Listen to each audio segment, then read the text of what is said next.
A crucial new report showing the U.S. economy shrinking for the first time in 3 years. The GDP fell at a rate of 0.3% as President Trump's massive and ever-changing tariffs rattle consumers and businesses. Several days later. Report for April hitting the wires, non-farm payrolls a greater 177,000. We're expecting, as Joe pointed out, 133,000. 177,000 would be the second best of the year outside of what's in the rearview mirror. Producing was a positive job number. This is just it just proves that we have an economy that all the experts continue to underestimate. And I think they're looking through a prism of political hatred, for lack of a better term, rather than being logical about the greatest economy in the world. There are reasons countries want to come here. There's a reason people buy our treasuries. There's a reason a dollar is the world's reserve currency. And the notion that they can flip a switch and find a replacement for America is nuts, and yet that's been the Wall Street narrative all along. That's right, because the media can't get out of its Trump derangement syndrome and just report the facts. Right. Look, no surprise that government jobs are down with a federal hiring freeze in place, and the fact that President Trump has made it clear he wants to see an economy driven by private enterprise. Jerry Storm. Thanks so much for joining me here at the Chris Highland Show. Really appreciate you rolling up. We have got to talk about Trump's bombshell economic news. Trump is driving the United States towards the golden age of prosperity. It's already happening. It's happening before people can almost even blink. While we're in the midst of all this pain and torture and economic shrinkage due to the tariffs, according to the lamestream propaganda talking heads in the propaganda media, none of that is actually true. They are gaslighting you. It's absolutely amazing. They're talking about what they thought were bombshell GDP numbers, where the GDP contracted 0.3%. When we find out now that none of that is true, we're going to get into all of that, but we're going to start because we're going to talk about the bombshell jobs report that just dropped this morning. The April jobs report has exceeded all expectations, despite, mind you, despite all of the government firings, the hundreds of thousands of government employees who have been riffed or fired from the Fed by Doge and the Trump presidency has not impacted the jobs report one iota. Let's dive right in. Thanks so much for everybody for rolling up. Hope everybody's having a great Friday. Here we go.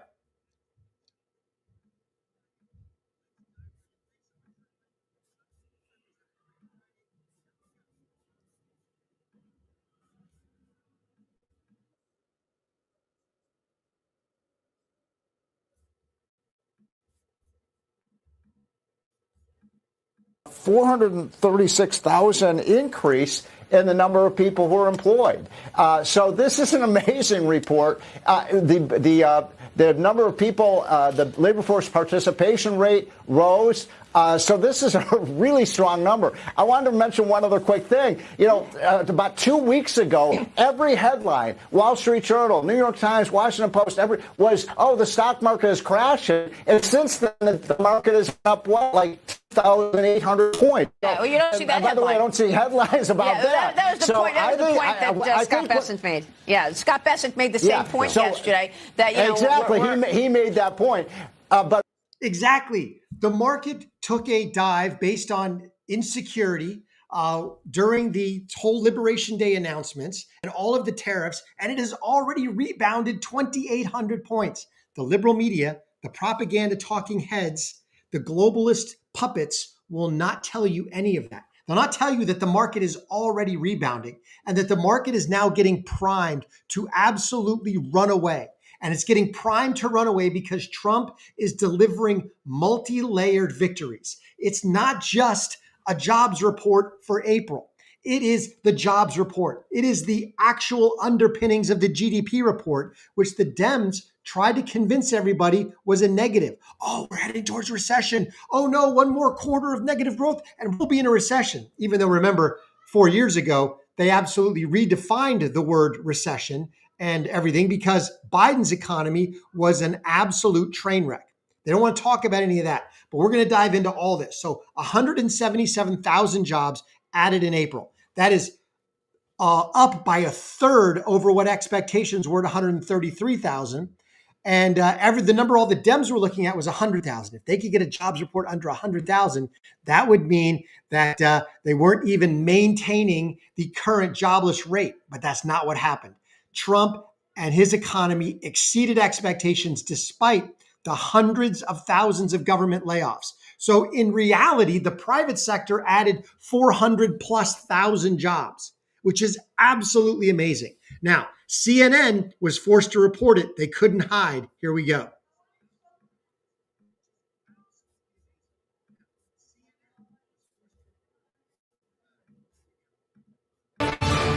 All right, breaking moments ago, the April jobs report just released showing steady gains amid some economic uncertainty. I want to bring in CNN's Matt Egan, who joins me now with more. All right, what are we seeing in the numbers? What is the context here? Yeah, Omar, we were bracing for a slowdown in the jobs market. We did not get that. We got steady hiring. This jobs market is just relentless. Let me run through the key numbers. 177,000 jobs were added in the month of April. That easily beat forecasts for 135,000. So not even close there. The unemployment rate stayed low. It stayed at 4.2%. When we look at where the jobs are right now, we're seeing solid gains in a number of places. Accommodation and food services, right? Restaurants, hotels, hospitals, healthcare, private education, all of them adding jobs. One place where we saw lost jobs again was the federal government as the DOGE cuts to the workforce continue. But still, when we really zoom out here, this jobs market has been solid, right? I mean, 177,000 jobs. That, when we look at the trend, look at this. We saw that March was actually significantly revised lower to 185,000 jobs added. That's down from the original report. So you can see there really isn't all that much of a change here. And these are still very solid numbers. Now, this is a contrast to what's shown up in the surveys, right? We've seen so much gloom and doom from consumers, small business owners, CEOs. There's all of these concerns about the economy, about the trade war. One thing I would note, because the surveys are cherry-picked. They're cherry-picked by the globalist propaganda media to try to sow fear and dissension and chaos into the markets because they want Trump to fail. The propaganda media, the globalists, the establishment, they want Trump to fail. But what they cannot buck is an entire market. And the market is now pricing in exactly what is going on. People are starting to hire in the private sector, upwards again of 400,000 new private sector jobs, because that jobs report takes into account all of the USAID losers who got fired, all of the government departments that are being shut down. And it's not just the job report. We're going to revisit the GDP report, which we prefaced in the very beginning, in the very first clip. The Dems have been running around for the last week or so saying, oh, the economy's in a recession. We could be in a recession if they get one more bad quarter because it shrank 0.3%. But in reality, it didn't shrink. Let's dive into that, because in addition to an extremely robust jobs number, the GDP number is way better than the propaganda media would have you believe. Check this out.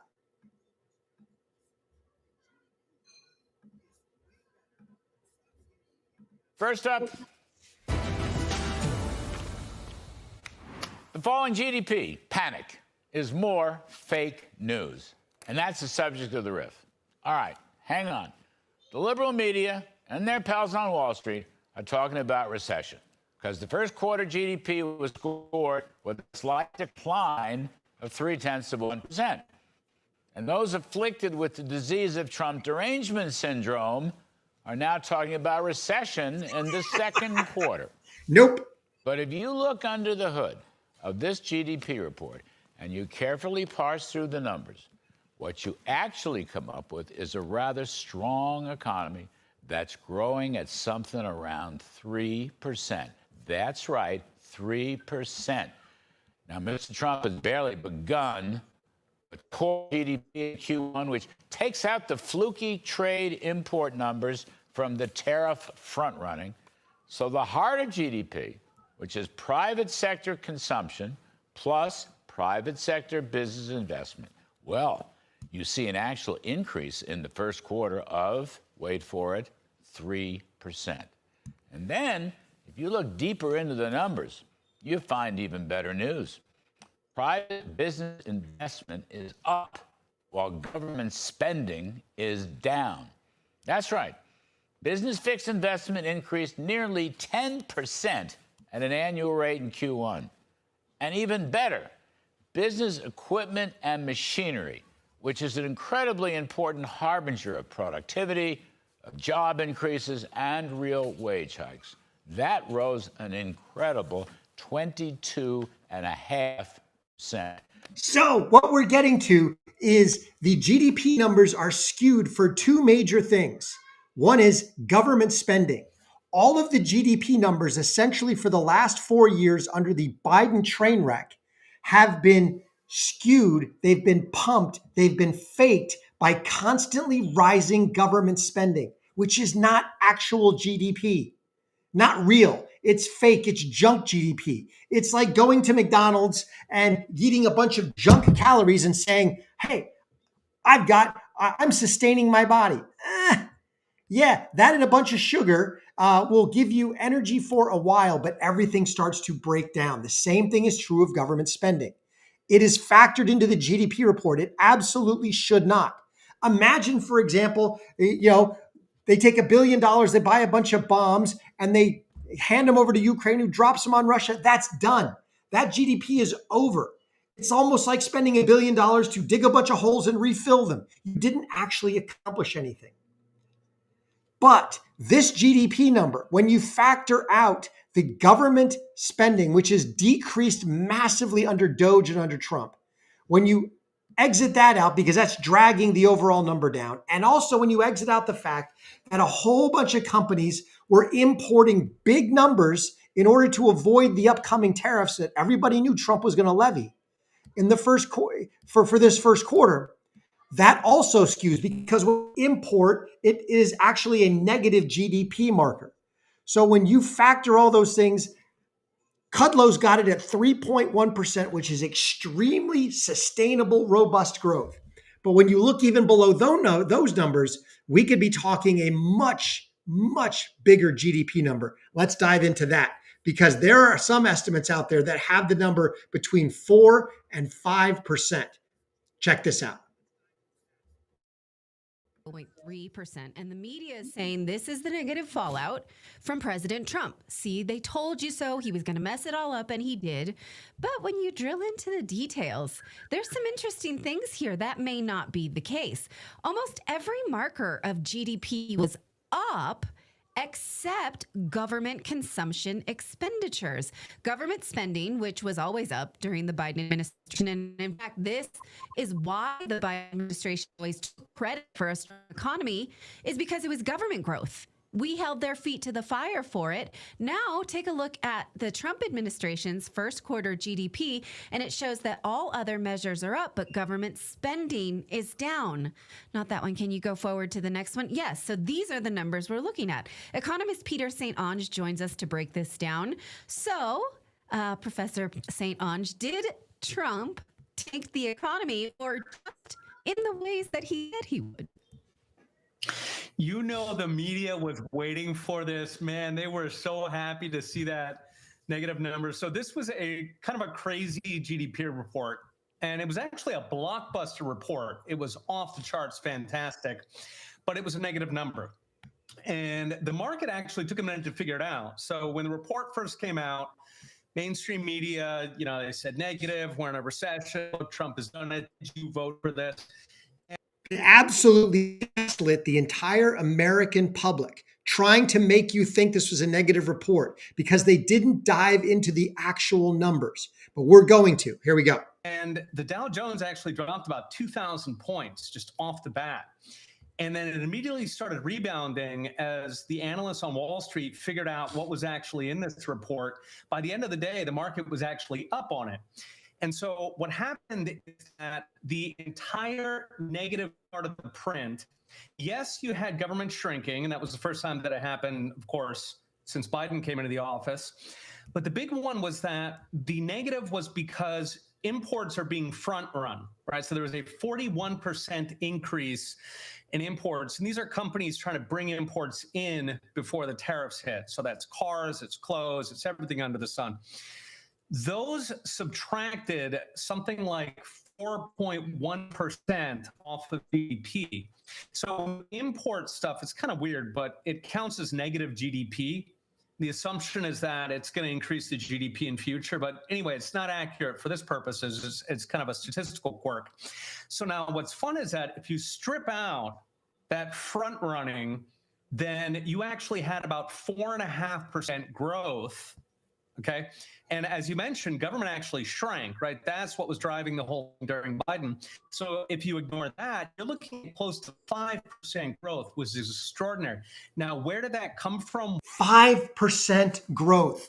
You're looking at upwards of 4 to 5% growth, which is massive. And it's real GDP. It's real private sector gross domestic product. It's domestic manufacturing. It's domestic consumption. It's not government junk GDP. It's not just import-driven GDP. It is American production that is already starting to ramp up. It is already starting to reindustrialize. Trump is winning, and he's delivering a threefold victory. Massive jobs report, phenomenal GDP report already. But at the same time that jobs are growing, that GDP is growing, he is also delivering on his promise of slowing inflation and bringing prices down. The Fed's preferred inflation gauge slowed in March, so inflation is coming down. We've already seen the price of eggs come down. I've already seen the price of gas come down in my neighborhood. I hope you have too, because it's actually been falling. The deregulation, which takes a while to spin up, the deregulation has been in full force. The drill here, drill now, baby, has been in full force. Energy prices are going to start coming down.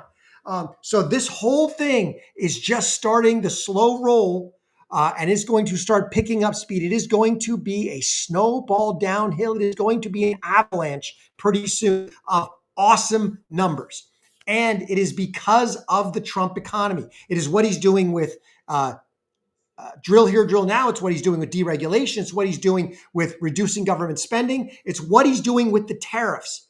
The tariffs are having this effect on the economy because they've brought in all this foreign investment, which has jumped up the GDP. And he's even in spite of shrinking government and even in spite of all the initial imports. But at the same time, Trump is rewiring the global economy. And that is already working too. The reindustrialization is happening faster than people can possibly think.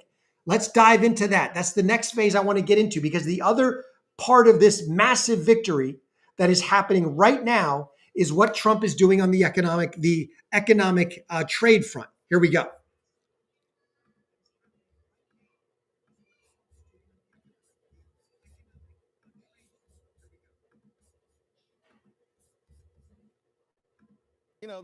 Move at the start of trading. The Dow Industrial's up 194. The Nasdaq right now up 67, and the S&P higher by 23. 15 minutes before the jobs numbers are out.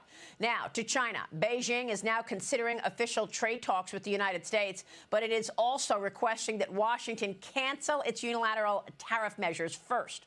The tariffs already taking a toll on China. The April manufacturing activity in China seeing its sharpest downturn in more than a year. Now, the CCP is quietly exempting a quarter of U.S. imports, which is around $40 billion. That includes more than 130 items like pharmaceuticals and industrial chemicals. I spoke with Treasury Secretary Scott Bessent about it all yesterday, and he's told me that China's economy is in big trouble if they do not negotiate. Watch this. I think first there will need to be a de-escalation on these very large tariffs. 145 and 125 are not sustainable on the Chinese side. We saw some very poor GDP numbers out of them.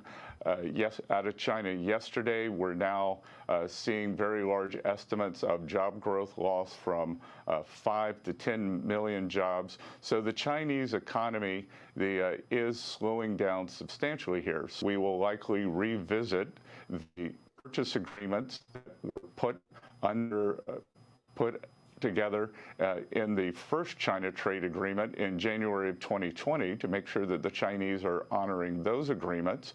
And then we are going to push for fair trade with China. Joining me right now is the host of Making Money here on Fox Business, Charles Payne. Charles, great to see you. Lots to talk about this morning. 15 minutes before the jobs numbers, we've got China giving the U.S. a little bit of an olive leaf here. No, I mean, exempting certain products, saying it wants to talk about trade. What do you think? Absolutely. You know, they're doing a major. Usually a country negotiating, having tough negotiations with another country will do things for public consumption in their own country.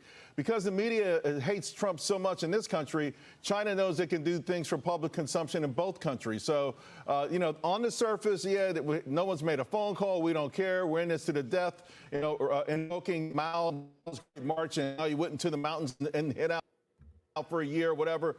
You know, that's not modern China, right? These are the class warfare there, the inequality there. The rich folks there couldn't last. They won't be able to hold out. Neither will the nation. That's right. Let's not forget, they had a massive stimulus plan in January. Oh, before that, they had a massive stimulus plan in October. They've had a massive stimulus plan like almost every other month for the last year. The bazooka, this time it's going to work. They made so many mistakes. The biggest mistake overall has been, of course, the one-child policy. They can't walk that back. It's not working out. They mishandled COVID massively, and they're in trouble. They're in a lot of economic trouble. It won't be reported on this side because too many people in the media really would love to see Trump fail in this effort. But that's right. The facts are facts, and I'm glad Bessent has that quiet, calm strength and resolve. By the way, the future's being up right now. Exactly. Bessent and Trump and others are running the show, and they know exactly what they're doing. They're not going to blink. China needs us way more than we need them, and they're already on the verge of economic collapse. So this is not going to help them. They will come to the table eventually. I don't think they're going to come to the table until we get 3 or 4 other Southeast Asian nations to make trade deals, and that is right around the corner. In fact, some of the things that are already happening, massive. This is not a trade. This is not the trade deal. We're going to talk about that in a minute. But first, we're going to talk about the massive influx of reindustrialization that is going to basically protect us from the ability of China to manipulate our economy and bring back strategic national security industries. Check this out. Because Trump is delivering on all of this because of tariffs and because of his phenomenal economic policy. About it is Howard Button at the cabinet meeting yesterday. Okay, so TSMC has started construction on a third chip plant in Arizona, part of the U.S. expansion, described as the single largest foreign investment in U.S. history, with Commerce Secretary Howard Lutnick stating it's tariffs that brought that in. Keyword, guys, it's tariffs that brought that in, securing an additional $100 billion investment without subsidies, creating 40,000 construction jobs and 20,000 full-time jobs. Go ahead, Rob. They're investing $165 billion in 1,100 acres in Arizona, and they're building the highest tech chip manufacturing, semiconductors, and 4,000 employees. You know, American tradecraft, right? Technicians doing every kind of work. The classic foundation of America is building it. They had 14,000 people. They're expecting 40,000 people to build the rest of their plants and to employ 20,000 people for the rest of the time. This is all driven. You never saw a site like that. And this is all driven by your tariff policies. No chance this be happening without you. Bingo. Bingo. It's absolutely massively important. 40,000 construction jobs, 20,000 ongoing U.S. high-paying manufacturing jobs. And this is just one example. But even more importantly, this is the foundation of technology. This is the building blocks of technology, which the U.S. still controls the world. We still lead the world in technology, and we will lead the world in AI because we are repatriating all of that chip manufacturing. I want to show a chart because one of the things that China had over us was that the global market share of chip manufacturing, we were in the others category. Samsung is South Korea. This is all Taiwan, and SMIC was China. But this is why Taiwan was such a flashpoint, because if China ever invaded Taiwan, or if they ever blockaded the South China Sea, we could be out all of our chips, all of our semiconductors, but not anymore. According to reports, fully 1/3 of this blue piece of the pie will now be, along with part of this green, will now be red, white, and blue. It'll be made in America. Fully 1/3 of Taiwan Semiconductors output will be done in America. We will be chip independent. The other tariffs that Trump is driving will make us auto independent. In his town hall with Cuomo and O'Reilly, he specifically said that we are currently repatriating all of the assembly to the United States, but by the end of 2 years, he wants to see every single part made in the United States. So 100% of a vast cross-section of the automobiles, 100% of them will be made in America, every part as well as the assembly. So we will be semiconductor independent, auto independent. He's making us steel independent. We are already ag independent, and we will be energy independent extremely shortly. Trump is reshaping the global trade economy, and he's reindustrializing America almost relatively overnight, faster than anybody thought possible. These companies are they're fleeing China. Some are coming here because they want to get rid of tariffs altogether. But like Apple has shifted essentially 100% of its US chips out of China. They're shifting to Vietnam and India. Now, some of those those iPhones may even come back into the United States. But right now, Apple is divesting from China because they know it's unsustainable. China has to make a deal.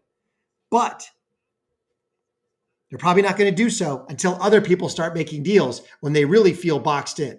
But check out this, a little more facts on China before we get into some of the trade deals that are out there. Your population needs to become more productive. What is the leading indicator that would suggest there's a real problem in China? Factory activity is now at a 2-year low. That is a real indicator. Shipments from China to California are already down 10%. That is a real-time indicator. China was already in a recession before these tariffs were even mentioned. So they've been struggling for years and years and years. They were building ghost towns years ago that nobody lives in, just falsely inflate their economic numbers. Look at what's happening now. They're a population where actually in decline. I mean, they're not producing enough babies to maintain population growth, which we all know. Right. If you want to grow your economy, you need to grow your population, and your population needs to become more productive. So China is stuck between a rock and a hard place. I agree that politically, they don't want to appear weak. They probably really want a deal right now, but they don't want to come off as weak. Now, the big difference between China and us is that we operate quarter to quarter. That makes it difficult. We have to show results every single quarter or our economic data reflects it. China operates on a 100-year plan. That gives them some more time. On that note, Mark. So China, as they said, China is in trouble. Meanwhile, America is ramping up. Things are looking very rosy as we roll into what Trump called the golden age of America. And I firmly believe from every economic indicator that I am seeing that we are rolling in that direction. Hey, Midway Farms, welcome in. So glad you're here.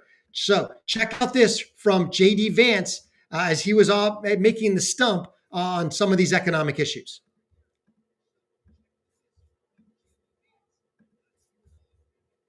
I just wanted to get a tour of one of the most high-tech steelmaking facilities of the world. I didn't fully appreciate how high-tech this steelmaking facility was. There's a lot of criticism that Donald Trump is trying to bring back jobs of the past. These are the jobs of the future, making American steel, building bridges and automobiles, homes for American people, and doing it in an incredibly sophisticated way. I just wanted to get a tour of one of the most high-tech steelmaking facilities of the world. I also, of course, wanted to meet the workers because, what President Trump has said, he's been clear about this, not just since his first term, but going back to the 1980s when he was talking about this stuff on Oprah and Phil Donahue. The president thinks that we have to make more on stuff. Absolutely. And as I said, Trump is currently in the process of making America semiconductor independent, steel independent, energy independent, ag independent, automobile independent, And finally, the last one will be pharmaceutical independent. Those he has already identified those as the national security industries that must be repatriated to the United States so that they cannot be controlled by enemies or adversaries in any future global conflict. And he's already doing it. He's doing it at a rapid pace, faster than anybody thought possible. As we said, Taiwan Semiconductor is shifting 1/3 of their output to the United States so that we can be semiconductor, if not completely independent, virtually independent. Trump has said in his town hall with Cuomo that his goal is in the next couple of years that a cross-section of automobiles will be 100% manufactured in America, not just assembled, but that every single part in the supply chain will be made in America. He is revitalizing American auto, American steel, American ag, and he's doing all of this in a high-tech way with robotics, with automation, with AI. It is absolutely fantastic to watch. And at the same time, he is reorienting the global economy. As Lutnick said in his presser a couple days ago, they've already got one deal. He's got one deal done, just waiting for the country's parliament and prime minister to weigh in and approve it, and they can announce it.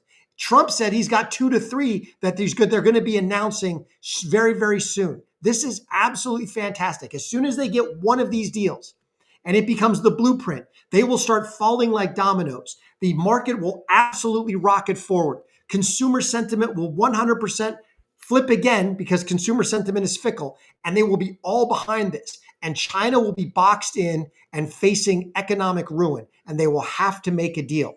And that deal, if Trump does it right, as Lutnick said, as Kevin O'Leary said, will involve everything.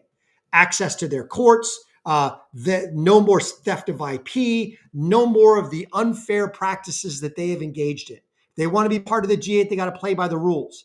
So this is absolutely fantastic. But at the same time, Trump is re-energizing the American economy. With energy independence, with the drill here, drill now, we will see lowering prices. But at the same time, we will see us tied much closer to Europe in a good way because they will be buying our liquefied natural gas. They will be buying our oil and petroleum. They have to because they don't want to buy it from Russia.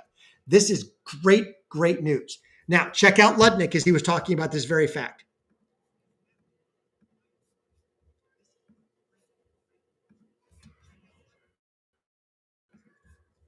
Here's the point. I have a deal. Done. But I need to wait for their prime minister and their parliament to give its approval, which I expect shortly. Well, I'm not going to tell you what country. Let the president. It's just you and me here, and a couple million people hopefully watching. I'll let the president decide. So, and then there are country after country where we're just working through the details. But you have to remember, they have prime ministers, they have parliament, they have to work through their process. But all of these are going to be coming. And what they're going to be is they're going to be incredibly smart. Here's the. He has a deal done. Now, remember what we heard out of India. India's already got the framework for a trade deal that they're working through. Trump has said that there could be 2 to 3 right off the bat. I think we're looking possibly at South Korea, at Japan, India, and one other. And then maybe very quickly we could get into either Italy on its own or as part of the EU, UK on its own. These are all being negotiated. And as they start falling, the entire world that has been trampling our door, things will get a lot faster because all of a sudden they don't want to be last to the party. Because as the U.S. starts securing these deals, the terms are going to get far more pro-America because we won't need them. Once we get 1 or 2 or 3, the rest become less important. Not that Trump's not going to make them, but they're going to want to be first because they're going to get the best deal. This is absolutely fantastic. I want to end with this clip. Because Donald Trump made this promise that he was going to bring back American independence, the American economy, the American worker. And he's doing exactly that. Promises made, promises kept. We are rolling forward. I am super excited about the golden age of America because it looks like it's actually happening. The entire Trump economic agenda is about making it easier to do business in America, to create jobs in America, to hire American workers, and to build your factories here in America, not in China or any other country.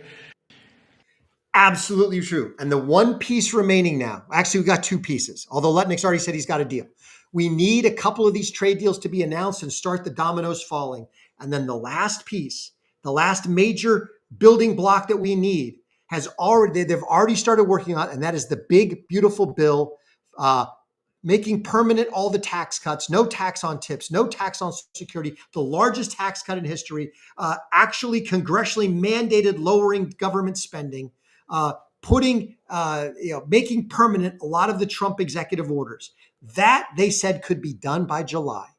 All signed, sealed, and delivered.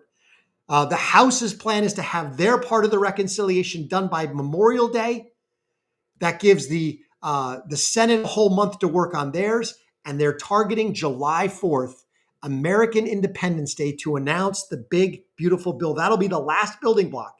In between now and then, we get 4 or 5 or 10 or 12 of these trade deals, and then we add that last piece. You are going to see massive increases in the market. You're going to see the world come flooding, knowing that they have to build their product in America.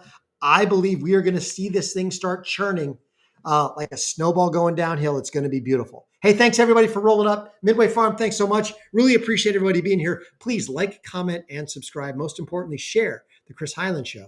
Remember, God is good and he is sovereign. It'll all be good in the end. Till I catch you next time.